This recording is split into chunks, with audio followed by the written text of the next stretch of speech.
চট্টগ্রাম সাইফুল ইসলাম যে আমাদের একজন আইনজীবী ছিল, ওনাকে যে নির্মমভাবে জবাই করে কুপিয়ে ইসকন গ্রুপ হত্যা করেছে। তো এই বিষয়টা নিয়ে আজকে পরিপূর্ণ কথা বলতে চাই। আপনি না, ইসকন বলেছে যে তারা চিন্ময় দাসকে তারা বহিষ্কার করেছে, কিন্তু ইসকনের সেন্ট্রাল ওয়েবসাইটে, তাদের ওয়েবসাইটে চিন্ময়ের গ্রেফতারের নিন্দা, চিন্ময়কে মুক্তি দিতে হবে। তত্ত্বাবধায়ক সরকারে বসিয়েছেন এই নাবালক যারা মন্ত্রীর পদমর্যাদায়, তাদের এই ধরনের ভারত বিরোধী কথা বলা বন্ধ করুন, ভিসা 100% স্টপ করুন। আসসালামু আলাইকুম, আমি আপনাদের কাছে দেখাবো এবার ইসকন ও চিন্ময়কে নিয়ে নতুন সিদ্ধান্ত, যা আপনারা জানলে অবাক হয়ে যাবেন। তো আজকের এই ভিডিওগুলো অত্যন্ত গুরুত্বপূর্ণ, তো আমি আশা করব আপনারা সম্পূর্ণ ভিডিওটি দেখবেন। আর এই সম্পূর্ণ ভিডিওটি দেখলেই বিস্তারিত জানতে পারবেন। আর এই ভিডিওটি দেখানোর আগে আপনাদের কাছে আমার ছোট্ট একটি রিকোয়েস্ট, আপনারা যদি আমার চ্যানেলে নতুন হয়ে থাকেন তাহলে নিত্য নতুন আপডেট নিউজ পেতে আমার এই চ্যানেলটি সাবস্ক্রাইব করে আমার সাথেই থাকুন। আর এখন চলুন কথা না বাড়িয়ে আমরা এক এক করে ভিডিওগুলো দেখে আসি। দেশবাসী, আপনারা জানেন আমি গত দুদিন আগে ইসকনকে নিয়ে একটি লাইভ করেছিলাম। চট্টগ্রাম সাইফুল ইসলাম যে আমাদের একজন আইনজীবী ছিল, ওনাকে যে নির্মমভাবে জবাই করে কুপিয়ে ইসকন গ্রুপ হত্যা করেছে। তো এই বিষয়টা নিয়ে আজকে পরিপূর্ণ কথা বলতে চাই। ইসকন হচ্ছে হিন্দুত্ববাদী একটি দল। আমি পুরো বাংলাদেশের হিন্দু ভাইদেরকে বলবো, ইসকনকে কি আপনারা সমর্থন দিচ্ছেন কিনা, এবং এই বাংলাদেশের 90% মুসলিম দেশ হওয়ার পরেও সংখ্যাগরিষ্ঠভাবে হিন্দুদের জনসংখ্যা খুবই কম বাংলাদেশে, মুসলিমদের তুলনা খুবই কম। আপনারা জানেন বাংলাদেশে হিন্দুদের যখন পূজা শুরু হয় তখন আমাদের এই মুসলিম ভাইয়েরাই, আলেমুল কেরামগণ এবং বিভিন্ন শ্রেণীর ব্যক্তিরা আপনাদের পূজা মণ্ডল পাহারা দিয়ে থাকেন, যেন কোনো সাম্প্রদায়িক ইস্যু যেন বাংলাদেশে তৈরি না হয়। আর বাংলাদেশে সাম্প্রদায়িক ইস্যু তৈরি হওয়ার জন্য আওয়ামী লীগ সরকার কিন্তু প্রতিনিয়ত এই ধরনের বাজে কাজ করে থাকত। আর ইসকনের যে গ্রুপটা, এটি একটি ধর্মীয় একটা সংস্থা। আমি জানি না যে ধর্মীয় সংস্থার নামে তারা এই সন্ত্রাসী কর্মকাণ্ড, সাম্প্রতিক দাঙ্গা, মানুষের ক্ষয়ক্ষতি এবং হিন্দুদের উপরেও তারা অত্যাচার নিপীড়ন তারা করেছে।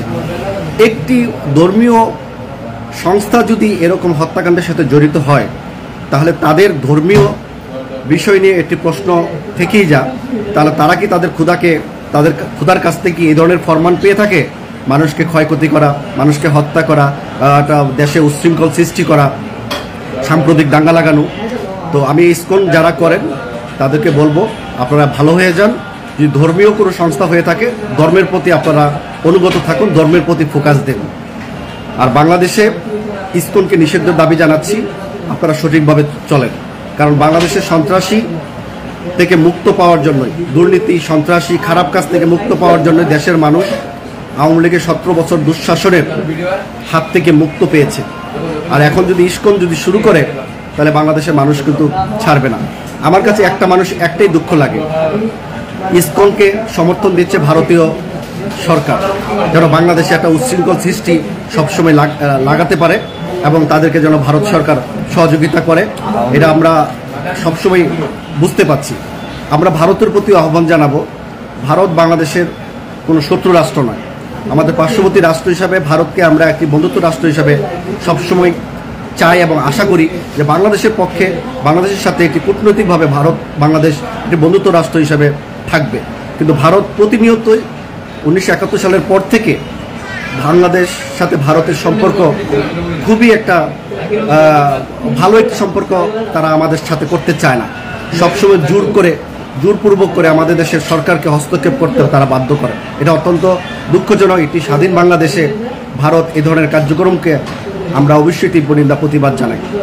ভারত যদি আজকে বাংলাদেশের বন্ধু রাষ্ট্র হতো, বাংলাদেশের জনগণের বন্ধু হতো, তাহলে অবশ্যই ভারতের সাথে বাংলাদেশের কূটনৈতিক সম্পর্ক, জনগণের সাথে ভাবমূর্তি, এটা অত্যন্ত সুন্দর হতো। কিন্তু ভারত কি করলো, সবসময় আওয়ামী লীগ নির্দিষ্ট একটি দলকে তারা সমর্থন দিয়ে বাংলাদেশে একটি নৈরাজ্য এবং উচ্ছৃঙ্খল সৃষ্টি করা এবং রয়ের মাধ্যমে বাংলাদেশের বিভিন্ন সিস্টেমকে ক্ষতি করা এবং সাম্প্রতিক দাঙ্গা লাগিয়ে বাংলাদেশের মুসলিম, হিন্দু, মুসলিম, বৌদ্ধ, খ্রিস্টানদের মাঝে একটা পরিস্থিতি, একটা ঘোলাটা করার সবসময় পায়তারা করে আসছে। আমি জানি না ভারতের তাতে লাভ কি। একটি রাষ্ট্র যদি ভালো চলে, পার্শ্ববর্তী রাষ্ট্র যদি ভালো চলে, এটা একটা বড় রাষ্ট্র হিসাবে ভারতের এটা সুনাম হওয়ার কথা, এবং তাদের একটা দায়িত্ব আছে। পার্শ্ববর্তী কোনো রাষ্ট্র যদি থাকে, বড় রাষ্ট্র হিসাবে, গণতন্ত্র দেশ হিসাবে, ভারতের গণতন্ত্র দেশ অনেক বড়, সেই হিসাব করে বাংলাদেশকে একটি সুন্দর একটি রাষ্ট্র পরিচালনা করার সুযোগ তারা করে দিতে পারত। কিন্তু এগুলো না করে বাংলাদেশকে সবসময় একটি খারাপ রাষ্ট্র যেন, দাবিদার রাষ্ট্র যেন গড়ে ওঠে, সেই হিসাব করে একটি আওয়ামী লীগ সরকারকে তারা সাপোর্ট দিয়ে গেছে। আর ইসকনকে তো তারা আওয়ামী লীগ ভারতীয় সরকার একদম পরোক্ষভাবে জড়িত হয়ে ইসকনকে সন্ত্রাসী কর্মকাণ্ড করার জন্য তারা সহযোগিতা করে যাচ্ছে। তা আমি বাংলাদেশ সরকারের কাছে আকুল আবেদন জানাবো, বাংলাদেশের প্রশাসনের কাছে আকুল আবেদন জানাবো, দ্রুত ইসকনের প্রতিটি সেকশনে, প্রতিটি সেক্টরে তারা যেখানে তারা ইসকনের সংস্থা আছে সেগুলো তারা দ্রুত ব্যান করে দেওয়া হোক, নিষিদ্ধ করে দেওয়া হোক, এবং তারা ধর্মীয় যে কাজগুলো সেগুলোই তারা করবে। কারণ ধর্মের উপরে আমরা বাধা সৃষ্টি করতে চাই না। কারণ বাংলাদেশ স্বাধীনতা হওয়ার পর জাতীয়তাবাদের ভিত্তিতে সকল ধর্মের অনুসারীরা যার যার অবস্থান থেকে তারা ধর্মীয় পালন করতে পারবে, রাষ্ট্র তাদের নিরাপত্তা জোরদার দিবে, সেটা আমাদের সংবিধানে আছে। তো সংবিধানের উপরে আমরা কোনো কথা বলতে চাই না। তো প্রিয় দেশবাসী, ইসকন যে ধরনের কার্যকলাপ শুরু করেছে সেটা অত্যন্ত দুঃখজনক। আর ইসকনের যে মহাগুরু যারা আছে, যারা নেতৃত্ব দিচ্ছেন, তাদেরকেও বলবো আপনারা বাংলাদেশটাকে ভালোবাসুন। জাতীয়তাবাদের ভিত্তিতে বাংলাদেশের সকলেই আমরা সমান নাগরিক অধিকার, আমরা সবাই সুন্দরভাবে এই বাংলাদেশে যেন বসবাস করতে পারি, সেই ব্যবস্থা আপনারা করবেন। দেশে উচ্ছৃঙ্খল লাগিয়ে বাংলাদেশকে একটি দাঙ্গা রাষ্ট্র ইস্যু বানিয়ে আন্তর্জাতিক মহলে বাংলাদেশকে ছোট করার চেষ্টা করবেন না। কারণ ইসকন সারা বিশ্বে অনেকগুলো রাষ্ট্রতে তারা অলরেডি, সৌদি আরব, মালয়েশিয়া, সিঙ্গাপুর থেকে শুরু করে অনেকগুলো রাষ্ট্র ইসকন গ্রুপকে নিষিদ্ধ করা হয়েছে। তা আমাদের দেশে যারা বসবাস করছেন তাদেরকেও আমরা নিষিদ্ধ দাবি জানাবো, যদি আপনারা ভালো পথে, সঠিক পথে যদি না আসেন। সেই সাথে আমাদের এই যে সাইফুল ইসলামকে যে হত্যা করেছে চট্টগ্রাম আইনজীবীকে, তার হত্যার দায়ে যারা হত্যা করেছে তাদেরকে দ্রুত আইনের আওতায় এনে বাংলাদেশের সর্বোচ্চ সাজা দাবি আমি জাফর সরকার সাবেক সেনা সদস্য দাবি প্রদান করছি বাংলাদেশ সরকারের কাছে। তো প্রিয় দেশবাসী, আমার বাংলাদেশে প্রত্যেকটি যারা ধর্মের অনুসারী, আমরা কোনো ধর্মকে ছোটো করতে চাই না। প্রত্যেকটা ধর্ম আমাদের বাংলাদেশের যার যার ধর্ম তার কাছে গুরুত্বপূর্ণ আমি মনে করি। তাই আমরা একজন মুসলিম দেশ হিসাবে, একজন মুসলমান হিসাবে আমরা কোনো ধর্মকে আমরা ছোটো করতে চাই না। সেটা আমাদের ধর্মীয়তে কোনো লেখা নেই যে কাউকে ছোটো করা। যার যার ধর্ম পালন করুন, শান্তিতে বসবাস করুন। বাংলাদেশ একটি শান্তিপ্রিয় দেশ, এখন বাংলাদেশে সুন্দরভাবে এগিয়ে যাবে, শান্তি শৃঙ্খলা প্রতিষ্ঠিত হবে। সেই শান্তি শৃঙ্খলা প্রতিষ্ঠিত যেন নষ্ট না হয়, তাই আমি ইসকন গ্রুপকে বলবো, যারা হিন্দু আছেন, বৌদ্ধ আছেন, তারাও আমাদের সাথে ঐক্যবদ্ধ হয়ে ইসকনের বিরুদ্ধে আপনারা নিষিদ্ধ দাবি করবেন, সেটা আমাদের প্রত্যাশা। আমি আবারও বলছি, হিন্দুদের পূজা মণ্ডলে যখনই পূজা হয় তখন কিন্তু আমাদের মুসলমানরাই, বিভিন্ন শ্রেণীর ব্যক্তিরাই কিন্তু আপনাদের পূজা মণ্ডল পাহারা দিয়ে আপনাদের নিরাপত্তা রাখে। তো এটা একটা কত বড় সম্মান এবং কতটুকু ভালোবাসা এই হিন্দু ভাইদের প্রতি, সেটা আপনারা অনুভব করুন। এমন কিছু যেন না করে যাতে আপনাদের উপর বদনাম হয়, যাতে কোনো হিন্দু মুসলিম সাম্প্রতিক দাঙ্গা লাগিয়ে বাংলাদেশে একটি উচ্ছৃঙ্খল রাষ্ট্র প্রতিষ্ঠিত হোক, সেটা আপনারা কখনোই চাইবেন না। আপনাদের দেশ বাংলাদেশ, আপনাদের হিন্দুত্ববাদী যারা হিন্দু আছেন, যারা ইসকন আছেন, তারা ভারতকে মূল্যায়ন করেন। বাংলাদেশ আপনাদের রাষ্ট্র, জাতীয়তাবাদের ভিত্তিতে বাংলাদেশের সুযোগ সুবিধা আপনারা নিচ্ছেন, পাচ্ছেন, ঘর বাড়ি, চাকরি, ব্যবসা বাণিজ্য সব কিছু করছেন। তাহলে আপনারা ভারতের গুণগান কেন গাবেন? ভারতের সাথে এত সম্পর্ক আপনাদের কেন থাকবে? যারা ভারতীয় মুসলমান আছে তারা তো বাংলাদেশকে কোনো ইস্যু বানিয়ে বাংলাদেশকে সামনে নিয়ে আসতে চায় না। ভারতের মুসলমান তো কখনো সৌদি আরবের সাপোর্ট নেয় না, ভারতীয় মুসলমান তো কখনো তুর্কি বা বিশ্বের যে বড় বড় মুসলিম রাষ্ট্রের কোনো সাপোর্ট নেয় না।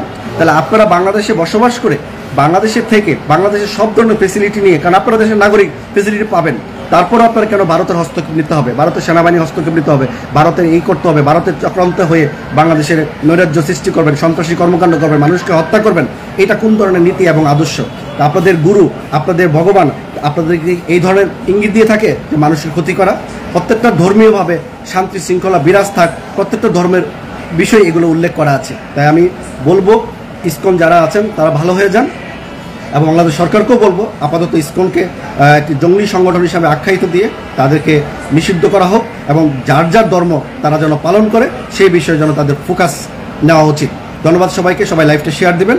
এবং আমি আবারও বলছি, আমরা বাংলাদেশ সমস্ত ধর্মের অনুসারীরা আমরা ঐক্যবদ্ধভাবে বাংলাদেশের শান্তি বিরাজ করতে চাই এবং বাংলাদেশের শান্তিতে আমরা থাকতে চাই। কোনো উচ্ছৃঙ্খল নিয়ে, মারামারি, কাটাকাটি নিয়ে, সন্ত্রাসী কর্মকাণ্ড নিয়ে আমরা এই বাংলাদেশকে নষ্ট রাষ্ট্র তৈরি করতে চাই না।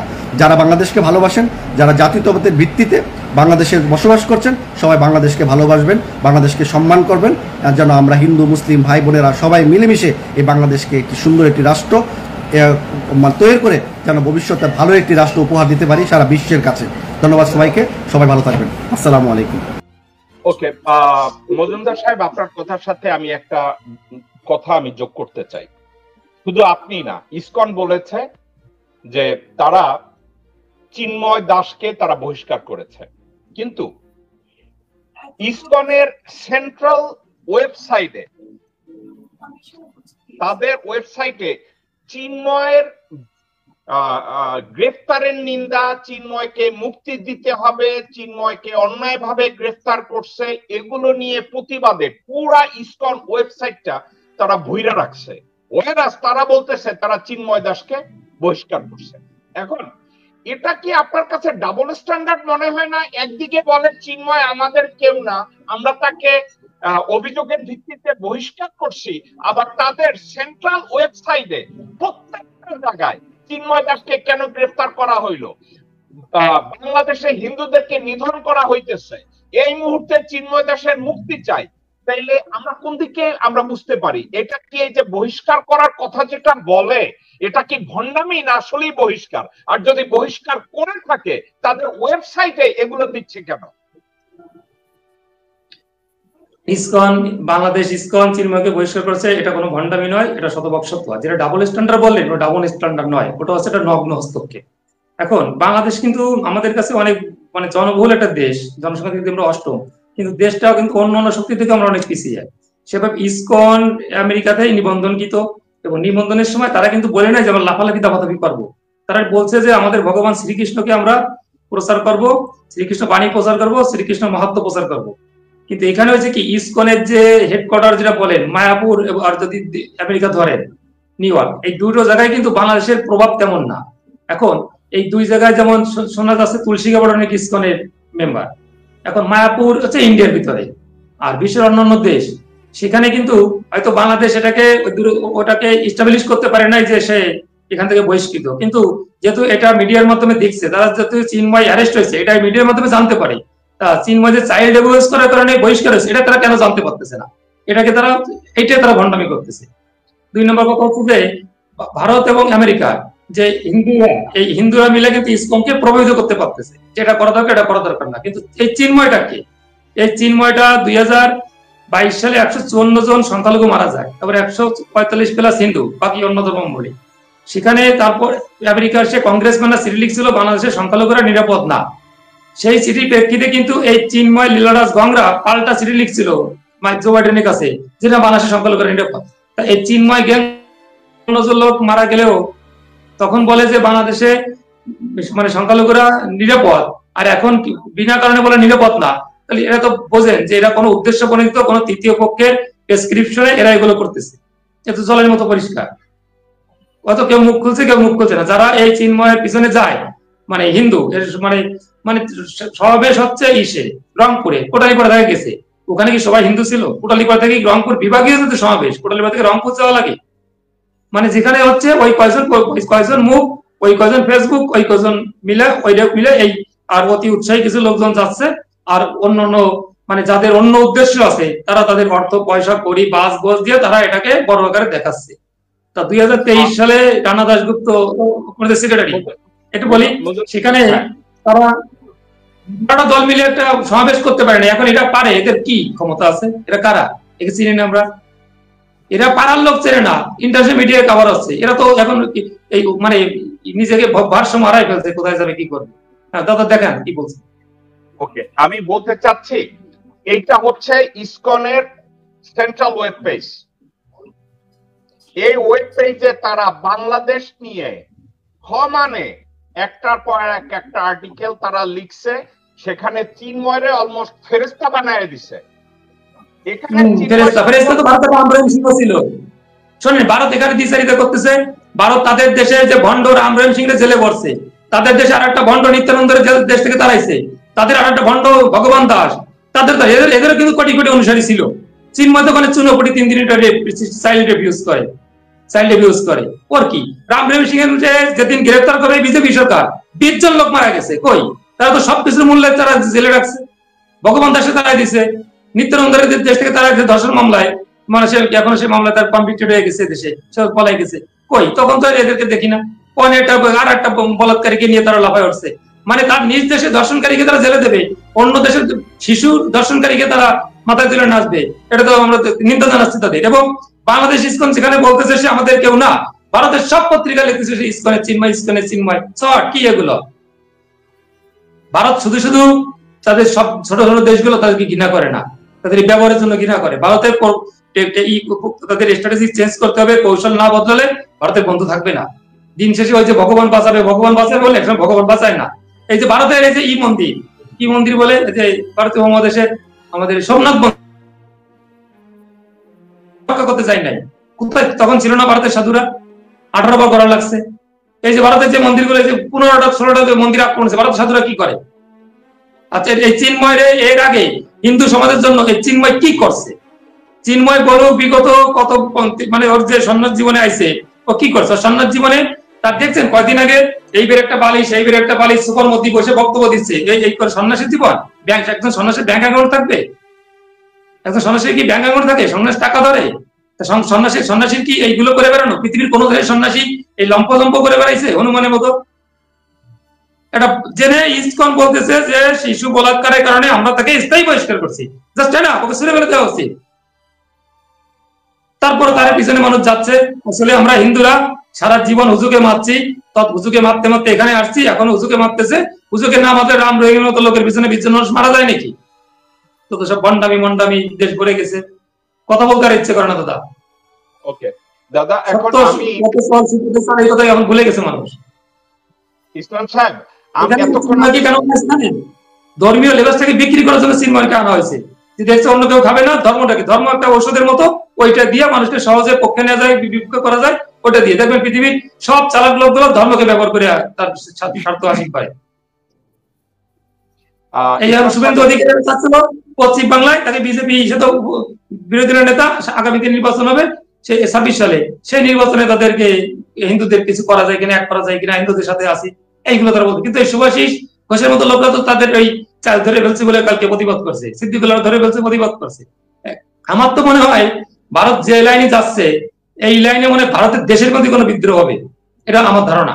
হয়তো আমি আপনাদের সবার ছোট দেখেন, ঠিক এই ইস্যু, এই যে পাপি, এই পাপিরই জায়গা দিয়ে পাপি ইস্যু দেখে দেখেন কি হয়।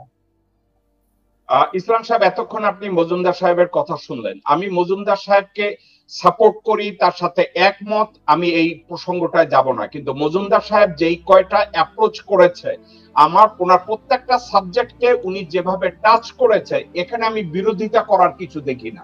লজিক্যালি উনি অ্যাপ্রোচ করেছে। কিন্তু একটা বিষয় আমি আপনার কাছ থেকে জানতে চাচ্ছি, উনি তো বাংলাদেশের হিন্দুদের হিপোক্রেসি নিয়ে সরাসরি উনি বললেন, যে ধরনের হিপোক্রেসি করে কোনো লাভ নাই, যে খারাপ তাকে খারাপ বলো।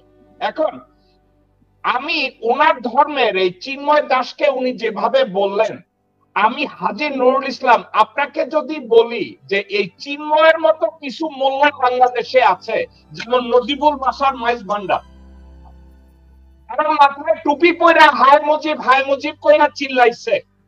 তো আসলে আমি যদি কথাটা বলি, চিন্ময় দাসটা শুধু হিন্দু ধর্মের মধ্যে নাই, মুসলমান ধর্মের মধ্যে 2-4 জন চিন্ময় দাস আছে। আমি যদি কথাটা বলি, এটা কি খুব অসম্মান করে বলা হবে, না কথাটা সত্য? একদম যথাযথ উদাহরণ আপনি টানছেন। আমাদের মধ্যেও এরকম কিছু চিন্ময় দাস আছে। আপনি যে একটা নাম বললেন নজিবুল বাসার, এরকম আরো খুঁজে পাবেন।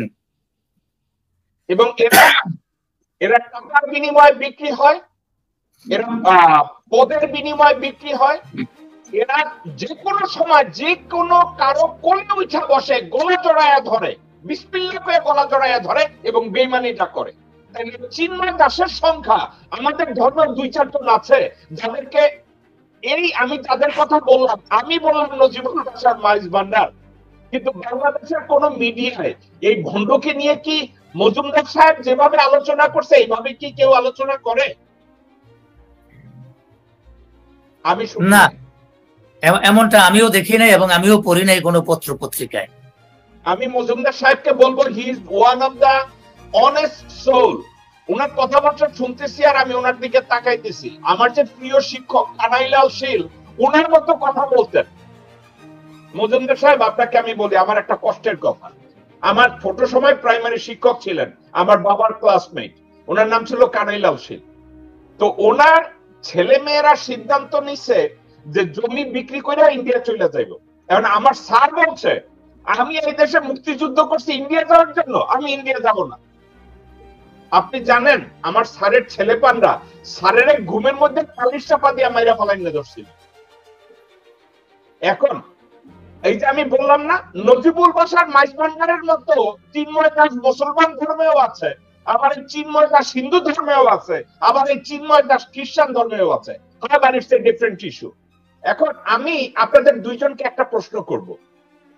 বাংলাদেশে মুসলিম নাগরিকরা বিভিন্ন সমস্যার মুখোমুখি হয়। যেমন হাসিনা যখন ক্ষমতায় ছিল, মুসলমানদের কোনো কেউ দাঁড়িয়ে রেখা মসজিদে মাথায় টুপি দিয়ে মসজিদে যাওয়ার পথেও তাদের গ্রেফতার করা হয়েছে। আবার হিন্দু ধর্মের লোকজনদের জমি জমা কায়রা নিয়ে তাদেরকে হাজতে ঢুকাই নেওয়া হয়েছে, এ ধরনের করা হয়েছে। কিন্তু কোন নাগরিক যদি বলে, যেমন বাংলাদেশের কোন মুসলমান নাগরিক যদি দাঁড়াইয়া বলে ও মক্কা শরীফ অথবা ও পাকিস্তান, তোমরা বাংলাদেশে এসে আমাদেরকে উদ্ধার করো, এইটা কি প্রেমের প্রকাশ হইল না দেশদ্রোহিতা হইল? আমি মজুমদার সাহেব আপনার কাছে জানতে চাইবো, কোন মুসলমান যদি এই কাজটা করে, মক্কা শরীফ, আমেরিকা, টার্কি এদেরকে যদি বলে যে বাংলাদেশে এসে আমাদেরকে উদ্ধার করো, এইটা কি দেশপ্রেম হবে না দেশদ্রোহিতা হবে? শোনেন, এখন ছোটবেলা থেকেই মার কোলে যখন ছিলাম, যদিও গরিব ঘরে জন্ম, স্থানের ঘরে জন্ম, এখন সেখানে ছোটবেলা থেকেই কোলে বসে শুনছি ভারত বড়, ভারত দেশ, ভারতের এটা আছে, ভারতের ওটা আছে, ভারতের সেটা আছে। হিন্দুদের এগুলো থেকে শেখানো হয়, শেখানো হয়, এটাও শেখানো হয়েছে যে পরে করিমের সঙ্গে গন্ডগোল পারবি না, ও মুসলমান, ওর সাথে পারবি না, নেই ঠিক আছে, ওরা কিছু বললে বাড়ি চলে আসবি, তর্ক করবি না। এগুলো ছোটবেলা থেকে আমাদের শেখানো হয়েছে যে ভারত খুব মহান একটা দেশ আর মুসলমানরা খুব শক্তিশালী। এই দুটো ভেবেই আমরা বড় হয়েছি।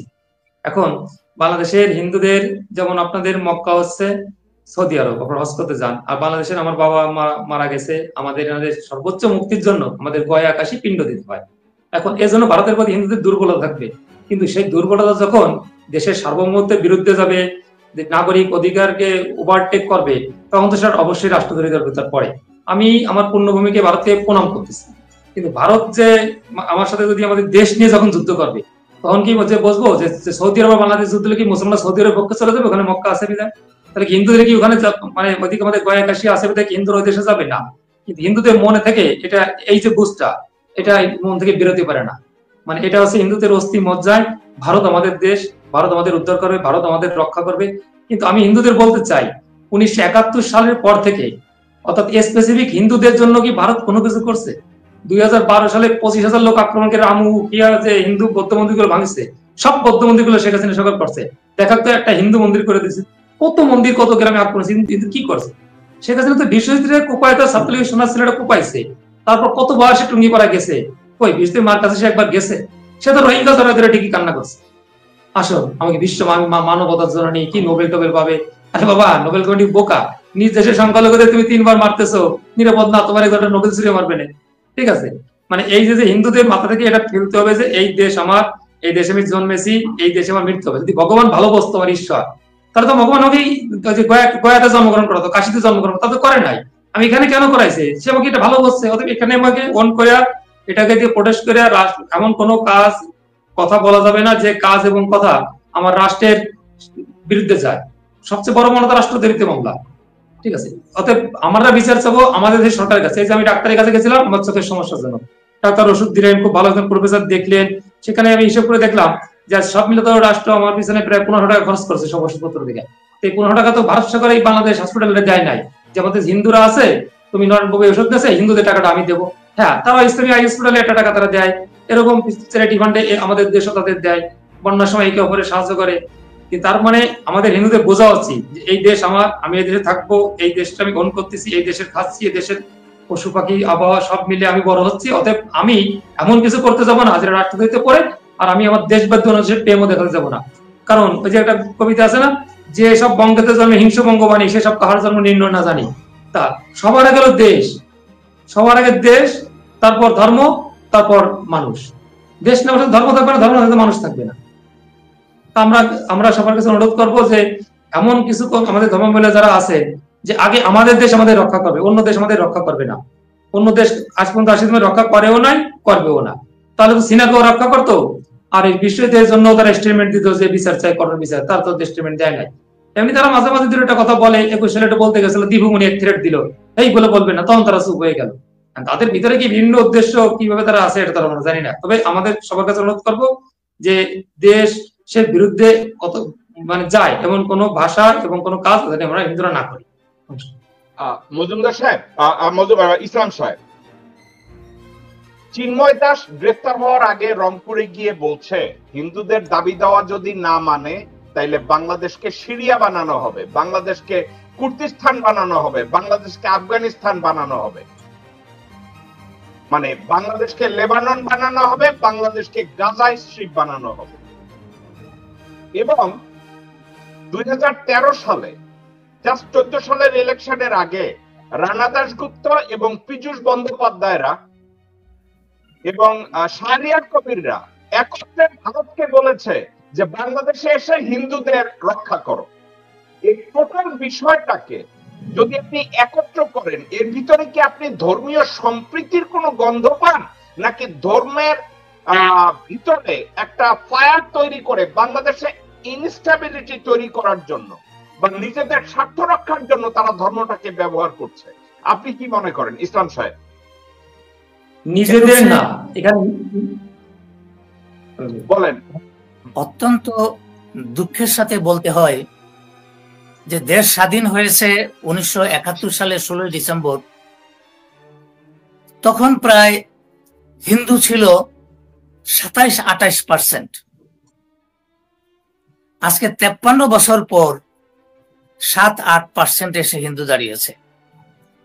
খালি অপবাদ কি, বাংলাদেশের মুসলমানরা বাড়িঘর দখল করে, লুট করে, হিন্দু মেয়ে দর্শন করে, মন্দির ভেঙে ফেলে, এই জন্য তারা থাকতে পারছে না, এইভাবে চলে যাচ্ছে।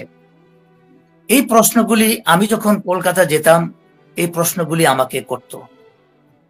আমি তখন তাদেরকে বলছিলাম যে 1971 সাল থেকে এই 2024 সাল পর্যন্ত, যেমন এই কদিন আগেও আমি কলকাতা থেকে আসছি, যে 2024 সাল পর্যন্ত বাংলাদেশে কোন সরকারের আমলে কত হিন্দু নির্যাতিত হয়েছে, কত হিন্দু বাড়ি লুট হয়েছে, কত মন্দির ভেঙেছে, কত হিন্দু মেয়ে ধর্ষিত হয়েছে, তার একটা পরিসংখ্যান ভারত সরকার চাইলেই বের করতে পারে।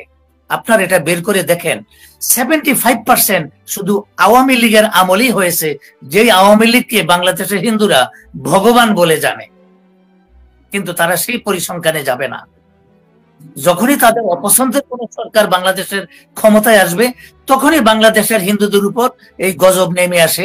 এটাই হলো তাদের অস্ত্র। দেখুন, এই 2024 সালের 5ই আগস্টের পরে বাংলাদেশের হিন্দু মুসলমানরা সবাই আমরা মোটামুটি খুব শান্তিতেই বসবাস করতেছিলাম। কিন্তু ভারতীয় মিডিয়া এটাকে এমন ভাবে উত্তপ্ত করেছে যেটা বাংলাদেশের হিন্দুদেরকেও তারা শান্তিতে থাকতে দিচ্ছে না। তারা বাংলাদেশের হিন্দুদের মঙ্গল কামনা তারা করে না, তারা মঙ্গল কামনা করে শুধু হাসিনার আওয়ামী লীগের, যাদের মাধ্যমে ভারত বাংলাদেশকে শোষণ করতে পারবে। ওখানে হিন্দু কোনো ফ্যাক্টর নয়। আজকে ইসকন সম্পর্কে কিছু কথা না বললেই নয় জাকব সাহেব। ইসকন আমরা এর আগে কখনো এই নাম শুনিনি। আমরা হিন্দু মুসলমান, আমরা প্রতিবেশী হিসাবে, আমরা ভাই বন্ধু, এইভাবেই আমরা বসবাস করে আসছি। কিন্তু হঠাৎ করে ইসকনের আবির্ভাব হওয়ার পরে দেশে এরকম উত্তপ্ত অবস্থা বিরাজ করতেছে। আমার প্রশ্ন, এই ইসকন সংস্থাটি এটা একটা আন্তর্জাতিক সংগঠন। এই সংগঠনটি বাংলাদেশে কোন সালে এই এস্টাবলিশ হয়েছে বাংলাদেশে, এই কথাটা বলতে পারেন কি? বাংলাদেশে এটার কার্যক্রম শুরু হয়েছে 1986 সালের পরে। 86 সালের পরে। আচ্ছা, তারা যখন বাংলাদেশে তাদের কার্যক্রম করে, তারা কি বাংলাদেশের গভর্নমেন্টের কাছে তাদের কোনো ম্যানিফেস্টো দাখিল করেছে যে আমরা এই সংগঠনটা, আমাদের আদর্শ, উদ্দেশ্য এবং কার্যকলাপ এই? তারা শুধু একটা কথা বলেছে, ইসকনের তারা একটা কথা বলেছে যে এটা হচ্ছে ইন্টারন্যাশনাল কনসাসনেস ফর এটারে কি বলে, গড কৃষ্ণ। দাঁড়ান আমি ফুল ফর্মটা বলি, না জেনে আমি বলতে চাচ্ছি না।